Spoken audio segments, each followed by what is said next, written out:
এই class captain দাঁড়াও। জি sir বলেন। স্যার আমি এখন বসি। আবার জ্বালাতেছস তুই, দাঁড়ায় থাক।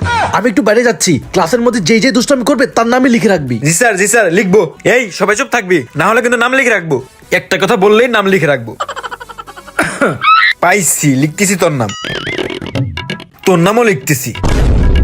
দাঁড়া, তোর নামও লিখতেছি। স্যার নাই, এখন বসে পড়ি। আজকে কারো রক্ষা নাই, যে কথা বলবি তার নামই লিখবো।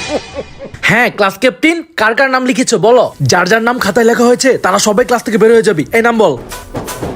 মেহেদি। মেহেদির পরে বিপ্লব। অপূর্ব। হাই হাই, সবাই তো দেখি বের হয়ে যাচ্ছে। সীমান্ত। জুলফিকার। হাই হাই, ক্লাসই তো ফাঁকা হয়ে যাচ্ছে, এতজন দুষ্টামি করছে। সিফাত, বিশাল, সাব্বির। স্যার আরেকটা নাম বাকি আছে। কার নাম? আমিও দুষ্টামি করছিলাম, আমিও ক্লাস থেকে বের হয়ে যাই। আমি এখন ক্লাস নিবো কাদের?